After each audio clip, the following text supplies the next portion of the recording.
through the one-of-a-kind processes of registering your startup in one of Europe's most exciting destinations, Cyprus. Thank you In very this much, startup Tanya. country tour of this island nation, you will learn I have just to how leave now. easy it is to legally start your business.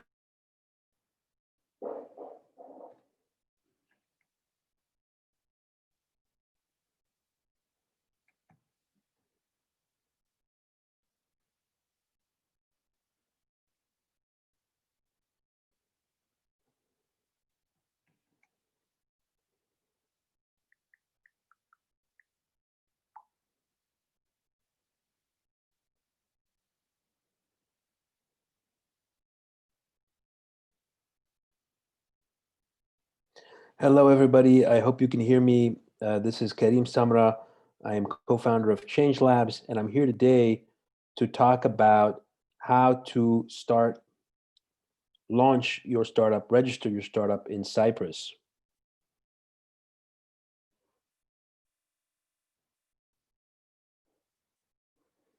So, I'm really excited to be here, and I want to thank AUC, and I want to thank Hult, and I want to thank Startups Without Borders, their team, and GIZ, and of course, all of the sponsors that have made this amazing event possible. And I'm honored to be here with you all today. And I think it's a very important topic that we're going to be speaking about today, which is doing business in Cyprus. Because as a startup, as a company, even if you're not a startup that was just founded, but maybe you're a company that's 1, 2, 3, or 4 years old, you have important decisions to make on where to locate. And where you're located can really impact the nature of how you can do business, how fast you can expand, what markets you can expand into, and fundamentally, your quality of life as an entrepreneur, right, is affected by where you do business and how you operate. You might spend 2 to 3 hours a week in your bank, or you might spend 5 minutes doing transactions online or 10 minutes online instead. And these little things can make a big difference in the life of an entrepreneur. So what I'm going to do today is I'm going to start by taking you through my journey and sort of why I'm here speaking to you about, registering your company in Cyprus. What makes me, able to do that? Why am I giving you that advice? In other words, because it's one thing to be hired by a country or a government or an entity to market their doing business there. I'm not, though. I'm not paid by any government. I'm not hired by any government. I don't represent Cyprus in any official capacity. Rather, based on my experience as an entrepreneur, as a founder, as a businessman for the last 20 plus years, I've created this, or we at Changelabs have created this registration package for you based on our experience alone and based on our experience registering companies in 3 or 4 or 5 other markets. And I'll talk about that shortly. So I'll talk a little bit about my background. Then I'll move into the section that I call Startup Cyprus, which will cover a little bit of the details of the package, how it works. I'll go over some frequently asked questions, etc. And then we'll move into effectively an offline Q&A. I'll share my contact information with you. We do have a booth set up. So Changelabs is one of the companies that has a live booth set up today all day at the Startups Without Borders conference. You can visit that booth. You can meet the team. We're all kind of going to be in there for an hour or so. We're switching. We're taking turns. So you'll have a chance to meet the whole team. You can ask your questions there should you have any additional questions. So let me start by going over very quickly sort of my career and what got me here. Okay, I want you to know firstly that I studied history in undergrad. History. Okay, I didn't study finance. I didn't study business.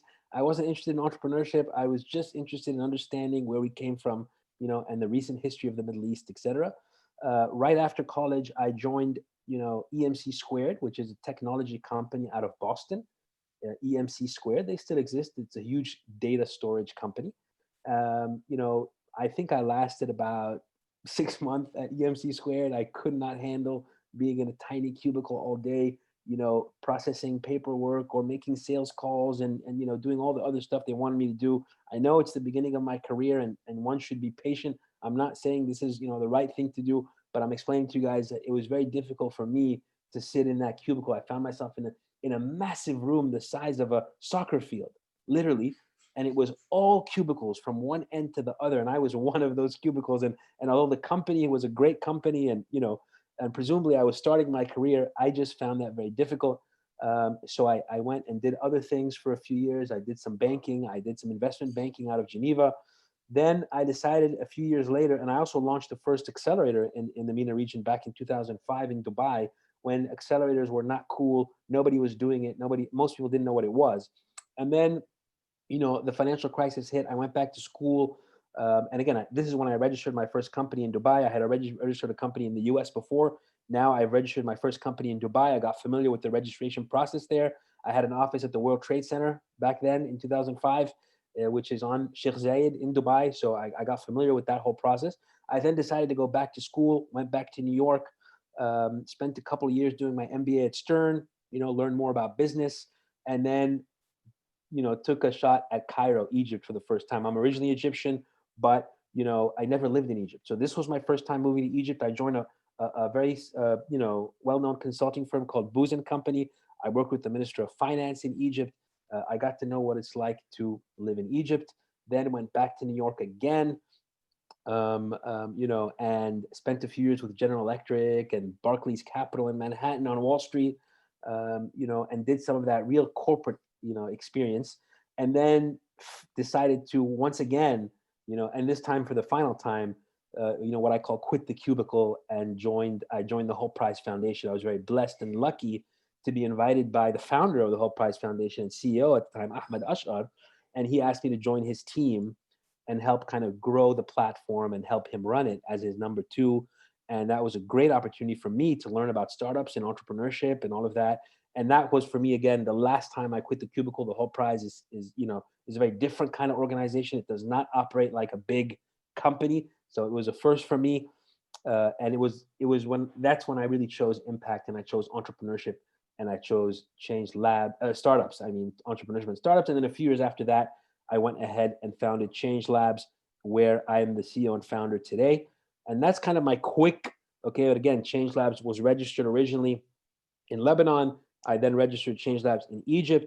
And then finally now I registered it in Cyprus. So along the way, along the path, and Changelabs is not the only company that I've registered. So along the path that I just described to you all, I've registered 5, 6, 7, 8 companies in many different jurisdictions, right? From the US to Dubai to Egypt. And so I'm quite become familiar, not on purpose.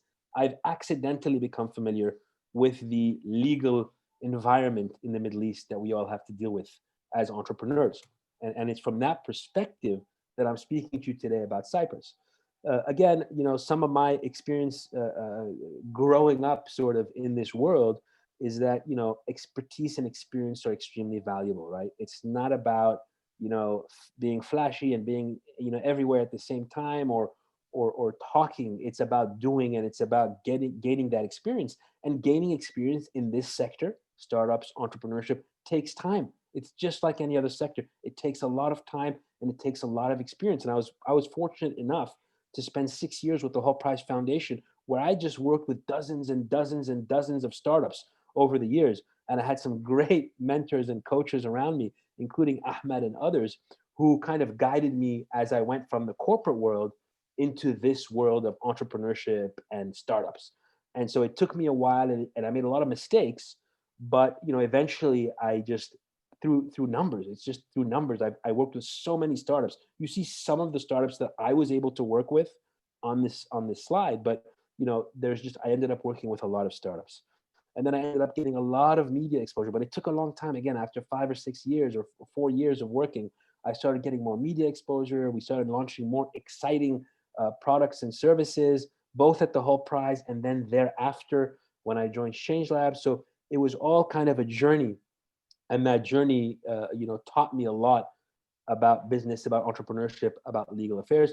I'm really happy to announce and to kind of share with you guys that Changelabs is now, in 2019, a top 10 MENA accelerator. I mean, we founded Changelabs in 2018 and, late 2017, maybe early 2018. So, we didn't, we quickly rose to prominence, and I'm very proud of that. And of course, the team that helped me build that, who are all, from Egypt and Lebanon and Jordan, and they're all locals. And it's an amazing, really, achievement. And I think part of what made us so successful so quickly is that we focused on business, but also impact. it was never just purely about business and profits for us. It was always about impact-centered business, business that improves the world at the same time. It's about the concept of doing business while doing good and positioning ourselves that way from day one. And having, of course, the track record of having worked for 6 years with the Hult Prize, all of these things really helped us kind of reach success quickly. We've been blessed enough to make investments in a number of startups over the last few years since inception, and this is just a selection of them. And of course, we're now trusted by entrepreneurs in Egypt and Jordan and Lebanon and all over the region, by supporting organizations, by governments, by development banks. You know, a lot of the big development banks, or at least a few of them, joined us for the first time in the Middle East through a Changelabs program. So when you think about the Dutch Development Bank, which is a major organization out of the Netherlands, some of their senior team came to Lebanon for the first time because of one of our programs. Likewise, they did the same thing in Egypt.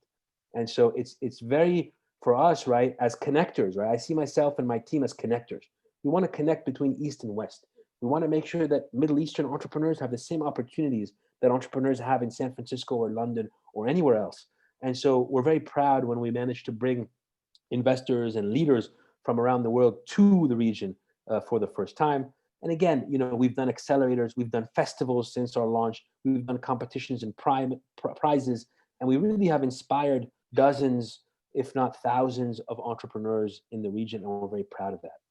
So that's kind of a very, very quick, I don't want to take too much of your time or spend too much of your time on my background, but I do think it's important to understand my background before we start talking about, where you should register your company. Because if I've never started a company before, or if I haven't registered 5, 6, 7, 8 companies, then really who am I to tell you where to register yours? I mean, there has to be some connection there. And I'm hoping, and I know that you're going to hear from other awesome people at this event about other locations where you can register your startup. And that's really cool. And as entrepreneurs and as companies, part of being a successful CEO or a successful leader is being able to make those right decisions and evaluate your options. So do attend the other sessions, do evaluate your options, do your research on what the best thing is for you. Because at the end of the day, I can talk to you about the advantages of Cyprus, and I can tell you that Cyprus worked for me and my companies.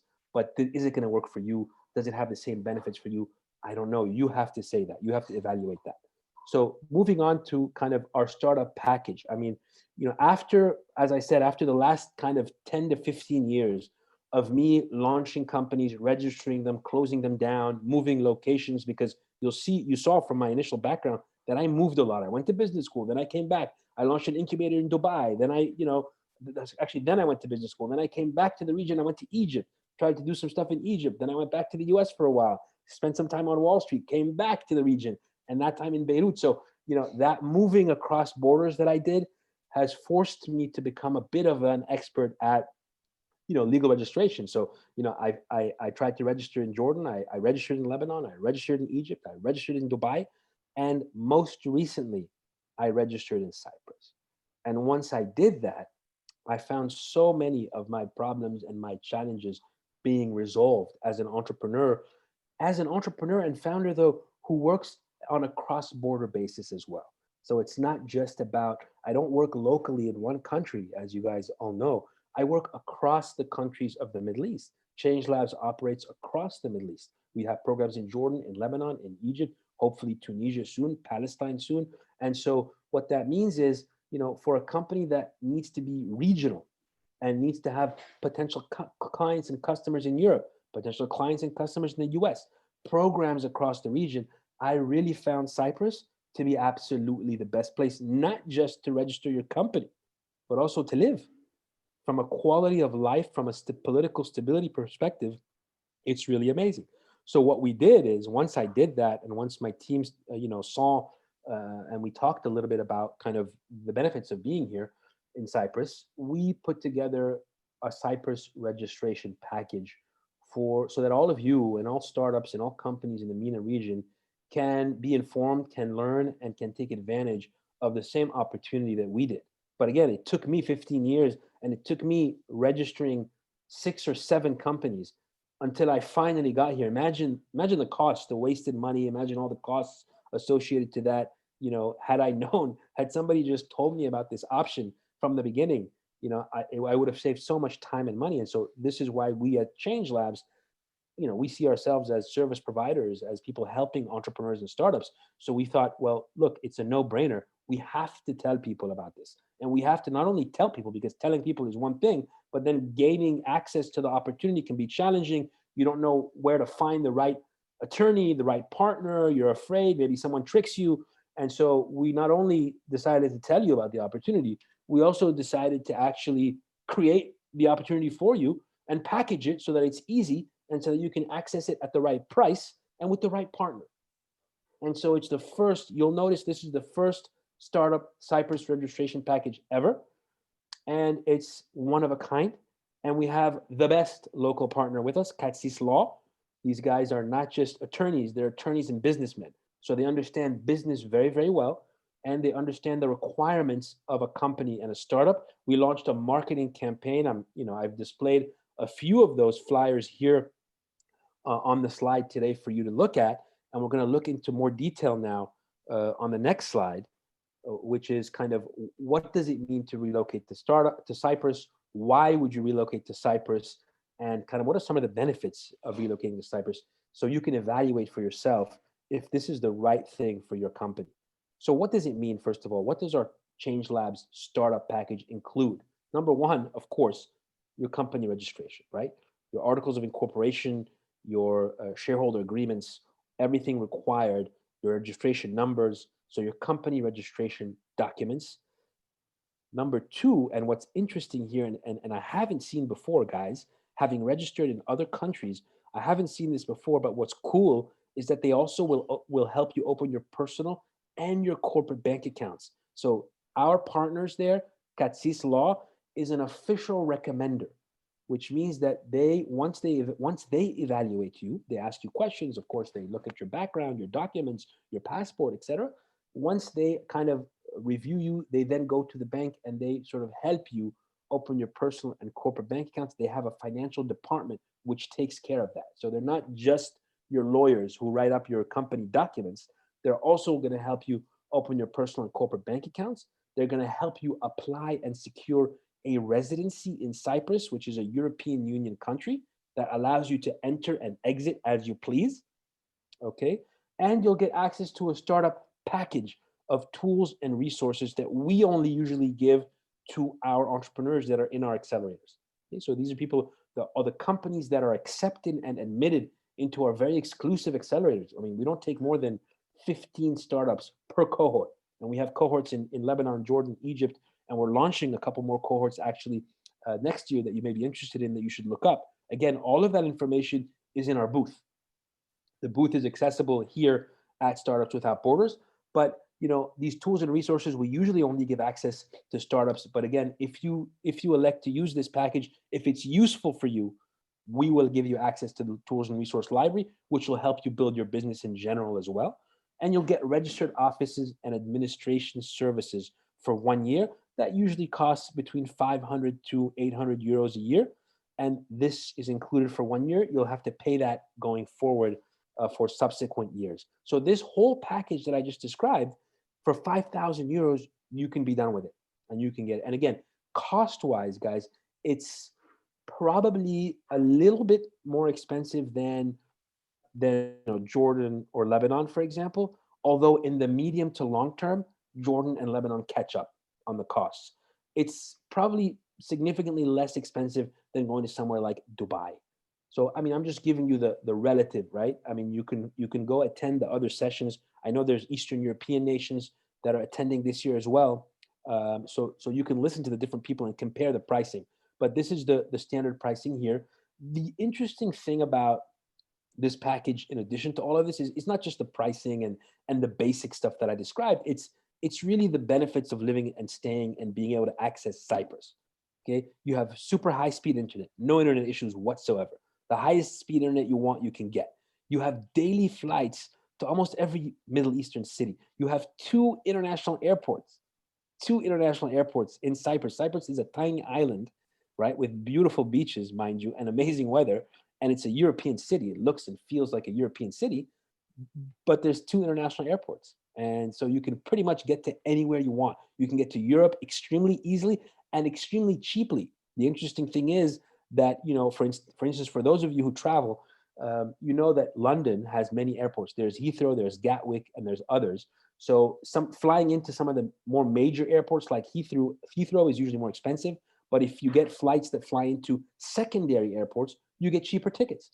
And from Cyprus, you can fly into these secondary airports and thus save money. And so it's not just about the startup registration fees being lower or the great benefits that you get. It's also generally over time less expensive because the cost of living and the cost of traveling to and from Cyprus is lower than, for example, traveling to Western Europe or Eastern Europe, which is farther, or Dubai even. And that's the funny thing. We all think when we're in the Middle East, right? We think Dubai right away. But the reality is Cyprus is much closer, much cheaper, much nicer. Okay, I've lived in Dubai for many years, and it's just an all around better place to do business. And so these are all things that you guys should consider and think about carefully as you make your evaluation. And let me spend, the last few minutes. Again, I want to be sensitive about everybody's time. Let me spend the last few minutes that we have together going over some FAQs, okay? Some frequently asked questions about Cyprus. Number one, do I need to be located in Cyprus to actually take advantage of this package? And the answer there is no. You do not need to be located in Cyprus. So if you don't want to come to Cyprus, you don't have to. Okay? You can talk to Demos and Katsis Law, our partners, on the phone. You can go over all your documentation. You can open your bank accounts virtually, and then you can simply use online banking going forward. And mind you, you can have Euro accounts, you can have USD accounts. Okay. And of course, look, there's always going to be what's called a KYC process. Know your customer. That's always going to be there. Okay. I'm not suggesting that you're going to circumvent any of the traditional, normal, healthy, evaluation processes that are required. But, again, startups, most of us as startups, as entrepreneurs, don't have any issues there. And it's very easy for us to go through these processes. And so you don't need to be physically located in Cyprus. You don't even need to come to Cyprus, okay, if you don't want to. Now, I recommend you do, but you don't have to, okay? How much are travel tickets to and from Cyprus? Usually to get from Cyprus to Egypt, to get from Cyprus to Lebanon, it's a couple $100 for a ticket. So $200. It's usually not more than that. Okay, now granted, there's obviously lockdowns right now, and so traveling is more restricted. For example, normally there were 2 or 3 daily flights to Egypt. Right now, the flights are once a week. There's still a couple $100 though. Okay, are there any other fees not included in this package that you have to worry about? Not unless you want extra services. So everything you need to register your company, get your papers, get your bank accounts, start transacting and doing business is included in the package. Things like accounting, things like if you want extra services, they can be provided, but they're not included in this package. Okay. How strong? I mean, I mentioned this before, but in terms of internet connections, they're really strong in Cyprus and they're not interrupted. Likewise, we have no electricity interruptions. Okay, so I know Lebanon has some of those. I know Egypt had and still has some of those. Many of the countries in the Middle East still suffer from that. That's not an issue here. Okay, no electricity interruptions. You have an infrastructure that's very, very healthy and very strong. Now, you may be asking yourself, okay, but what about the legal system? How do I understand whether anybody can take advantage of me or trick me in Cyprus? It sounds scary. I read an article on Al Jazeera recently. Sounds a bit scary. Don't worry. It's based on the British common law system. So Cyprus used to be a protectorate or a colony of the British. And so it's based on the British legal system. There's many, many tourists that come in every year from the UK. There's many tourists that come in from Russia. There's many tourists from all over Europe and Asia that come to Cyprus. And the legal system is a reliable UK-based common law system. And there have been many, many instances of people sort of taking advantage of the legal system and kind of getting fair treatment. So it's a place where you can expect to be treated fairly always. How expensive is the cost of living, or how expensive is it to live in Cyprus? It's actually pretty cheap. It's in euro. The currency of Cyprus is the euro. Nevertheless, because it's much of Cyprus is rural. I mean, if some of you have been to Beirut before, the geography of Cyprus looks a lot like Lebanon. Okay, but of course the cities are very quiet, the roads are very clean, and once you get out of the cities, I mean, it's just mountains and greenery. So And it's very easy to live close to a city, but in the middle of greenery and mountains, for example. So it's actually a cheap place to live and operate. And I was mentioning before about plane tickets. And that's one of the disadvantages in a lot of the other countries where it may be cheap to set up a company like the US, right? You can go set up your company in the US, but you're never going to be able to go to the US, right? You're never going to, I mean, you'll be able to go, but it'll cost you $800 per ticket, $1,000 a ticket. It's not very accessible. It's far away. I mean, whether we like it or not, the United States is far away. Yes, you can register your company in Delaware, but it's far away, and the legal system in Cyprus is just as strong. It's much closer, and the cost of living is much lower. Okay, how accessible is Cyprus? What's the quality of life like? It's a European country. The cities are Limassol and Larnaca and Paphos. Okay, these are the main cities, and Nicosia, which is the capital city. Nicosia is inland. All of the other cities are pretty much on the Mediterranean coast. So they are seafront cities. And so you're always close to the sea. The weather is beautiful. And there's a lot of quality of life issues that I think are useful in Cyprus and that we kind of overlook as entrepreneurs as well. And again, you don't have to have your base in Cyprus, but at least you know that when you're going to do, administrative issues, when you're going to travel to take care and check on your bank accounts and meet your accountants or meet your attorney, you're going to a place that's safe, that's secure, that's easy in, easy out, and cheap, right? So in addition to all of the other benefits, and should you want to get more, process more immigration papers and apply for a passport eventually and do things like that, of course it's possible after you demonstrate for a few years that your business is operating successfully, that you're participating in the community. You can apply for citizenship over the longer term. So that's, for me, kind of it. I don't want to take any more of your time. I think I'm on time, I hope. If you want more information, I encourage you to email us, okay, info@changelabsme.org. I also encourage you all to follow us on Instagram. And of course, you can visit our booth here at Startups Without Borders. And I'll be in there for a while. My co-founder, Shamal, may be there. Tawfiq might be there, our colleague, and a bunch of other team members from Changelabs. You can meet us. And thanks again for your time. I appreciate it.